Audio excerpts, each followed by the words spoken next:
നമസ്കാരം. ഇന്ന് 2025 ഫെബ്രുവരി 15 ശനിയാഴ്ച. എല്ലാ ഓസ്ട്രേലിയൻ മലയാളികൾക്കും ഗുഡ് മോർണിംഗ് ഓസ്ട്രേലിയയുടെ മോർണിംഗ് ന്യൂസിലേക്ക് സ്വാഗതം.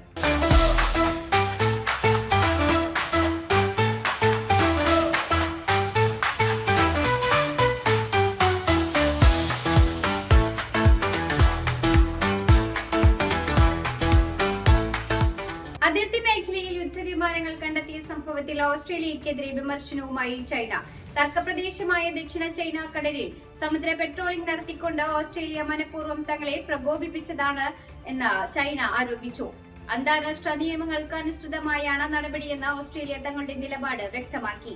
ചൈനീസ് PLA-J-16 ജെറ്റ് വിമാനങ്ങൾ സമുദ്രാതിർത്തിയിൽ കണ്ടെത്തിയതോടെ നിരീക്ഷണം പ്രതിരോധ വകുപ്പ് ശക്തമാക്കിയിട്ടുണ്ട്. ഉഷ്ണമേഖലാ ചുഴലിക്കാറ്റായ സെലിയ പ്രതീക്ഷിച്ചതിലും മണിക്കൂറുകൾക്ക് മുമ്പ് പടിഞ്ഞാറൻ ഓസ്ട്രേലിയയുടെ തീരത്ത് പ്രവേശിച്ചു. മണിക്കൂറിൽ 290 കിലോമീറ്റർ വരെ വേഗതയിൽ കാറ്റ് ആഞ്ഞുവീശി. പലയിടത്തും കനത്ത നാശനഷ്ടം റിപ്പോർട്ട് ചെയ്തിട്ടുണ്ട്. പിൽബാര മേഖലയിലുടനീളം 500 മില്ലിമീറ്ററിലധികം മഴയ്ക്കും സാധ്യതയുണ്ടെന്ന് കാലാവസ്ഥാ വകുപ്പ് അറിയിച്ചു. ബ്യൂറോ ഓഫ് മെറ്റീരിയോളജി കാറ്റഗറി 4 കൊടുങ്കാറ്റായി സെലിയയെ നിലവിൽ തരം താഴ്ത്തിയിട്ടുണ്ട്. ജനങ്ങൾ അനാവശ്യമായി പുറത്തിറങ്ങരുതെന്നാണ് നിർദ്ദേശം. തെക്കോട്ട് നീങ്ങുന്നതനുസരിച്ച് കൊടുങ്കാറ്റ് ദുർബലമാകുമെന്നാണ് കരുതുന്നത്. സിഡ്നി ട്രെയിൻ സർവീസിലെ ജീവനക്കാരുടെ അപ്രതീക്ഷിത സമരത്തിൽ വീണ്ടും വലഞ്ഞ യാത്രക്കാർ. ട്രെയിൻ ഡ്രൈവർമാരും ഗാർഡുകളും ജോലിക്ക് എത്താത്തതിനെ തുടർന്ന് 90% ട്രെയിൻ സർവീസുകളും റദ്ദാക്കുകയായിരുന്നു.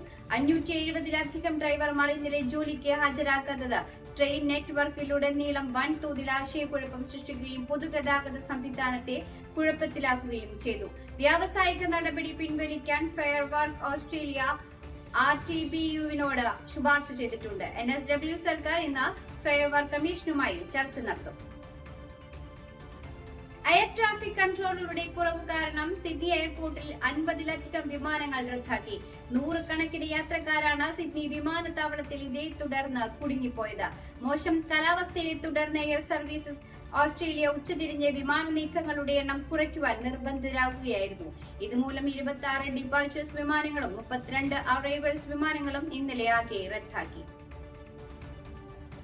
സർവകലാശാലകളിലെ പുതിയ സെമസ്റ്റർ ആരംഭിക്കുന്നതിന് മുമ്പ് ആന്റിസെമിറ്റിസം സംബന്ധിച്ച സംഭവങ്ങൾ കൈകാര്യം ചെയ്യുന്ന പരാതി നിവാരണ പ്രക്രിയകൾ നടപ്പിലാക്കണമെന്ന് പാർലമെന്ററി അന്വേഷണ സമിതി ശുപാർശ ചെയ്തു. പരാതികളുടെ വിവരങ്ങൾ, വ്യക്തിഗത വിവരങ്ങൾ ഒഴിവാക്കി റിപ്പോർട്ട് ചെയ്യുക, സർവകലാശാല നേതാക്കളും യഹൂദ വിദ്യാർത്ഥി സംഘടനകളും തമ്മിൽ ഔപചാരിക ചർച്ചകൾ നടത്തുക, ആന്റിസെമിറ്റിസം തിരിച്ചറിയുവാനും പ്രതിരോധിക്കുവാനും സമഗ്രമായ പരിശീലനം നൽകുക തുടങ്ങിയ ശുപാർശകളും ഉൾപ്പെടുന്നുണ്ട്. സുരക്ഷിതമായ ക്യാമ്പസ് അന്തരീക്ഷം യഹൂദ വിദ്യാർത്ഥികൾക്ക് സൃഷ്ടിക്കുകയാണ് സർക്കാർ ഇത്തരം നടപടികളിലൂടെ ലക്ഷ്യമിടുന്നത്. 61ാമത് വെനീസ് ബിനാലയിലേക്കുള്ള ഓസ്ട്രേലിയയുടെ പ്രതിനിധി സ്ഥാനം ഒഴിവാക്കിയതിനെതിരെ ഖാലിദ് സബ്സാബി പ്രതികരിച്ചു. ഇത് അങ്ങേയറ്റം വേദനയും നിരാശയുമാണെന്നും കല ഒരിക്കലും സെൻസർ ചെയ്യപ്പെടരുതെന്നും അദ്ദേഹം വ്യക്തമാക്കി.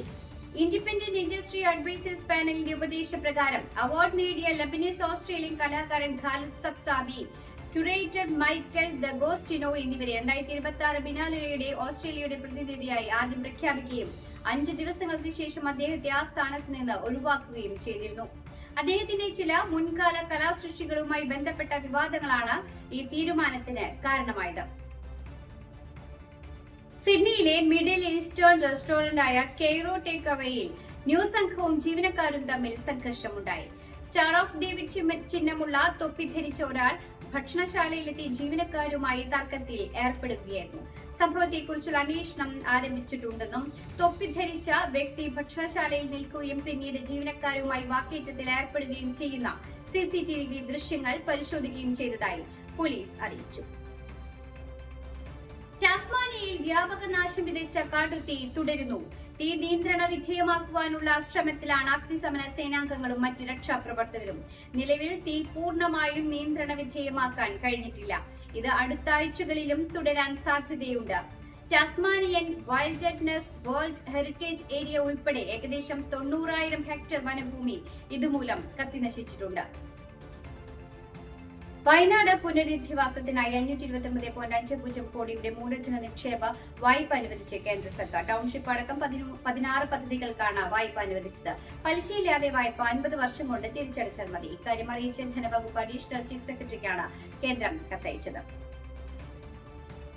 മണിപ്പൂരിൽ രാഷ്ട്രപതി ഭരണത്തെ എതിർത്ത് മെയ്തേ വിഭാഗം. പുതിയ മുഖ്യമന്ത്രിയെ കണ്ടെത്തണമെന്നും MLA-മാർക്ക് സഭാ നേതാവിനെ തെരഞ്ഞെടുക്കാൻ അനുവാദം നൽകണമെന്നുമാണ് മെയ്തേ സംഘടനകളുടെ ആവശ്യം. അതേസമയം രാഷ്ട്രപതി ഭരണത്തെ കുക്കി വിഭാഗം സ്വാഗതം ചെയ്തു. മുഖ്യമന്ത്രിയുടെ മാറ്റത്തേക്കാൾ നല്ലത് രാഷ്ട്രപതി ഭരണമാണ് എന്ന് ITLF നേതാക്കൾ പറഞ്ഞു. യമനിൽ വധശിക്ഷ കാത്ത് ജയിലിൽ കഴിയുന്ന നിമിഷപ്രിയയുമായി ബന്ധപ്പെട്ട് കേന്ദ്രമന്ത്രി രാജ്യസഭയിൽ നൽകിയ മറുപടിയിൽ നിരവധി തെറ്റുകളുണ്ടെന്ന് സേവ് നിമിഷപ്രിയ ആക്ഷൻ കൌൺസിൽ അംഗം അഡ്വക്കേറ്റ് സുഭാഷ് ചന്ദ്രൻ പറഞ്ഞു. കൊല്ലപ്പെട്ട യമൻ പൌരൻ തലാൽ അബ്ദുമഹിദിയുടെ കുടുംബത്തിന് $40,000 നൽകിയെന്ന് പറഞ്ഞത് തെറ്റാണെന്ന് സുഭാഷ് ചന്ദ്രൻ ചൂണ്ടിക്കാട്ടി. ഒരു പണവും ആർക്കും കൈമാറിയിട്ടില്ലെന്നും ആക്ഷൻ കൌൺസിൽ വ്യക്തമാക്കി.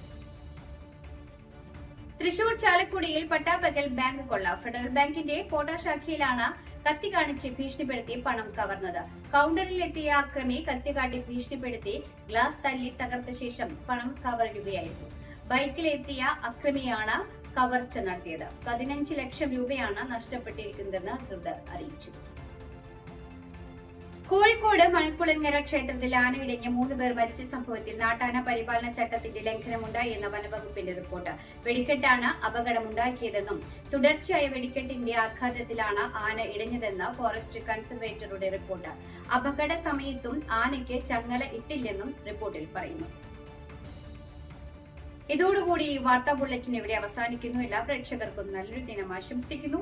ഇനി കൂടുതൽ വാർത്തകളുമായി നാളെ കണ്ടുമുട്ടാം. എല്ലാവർക്കും നന്ദി, നമസ്കാരം.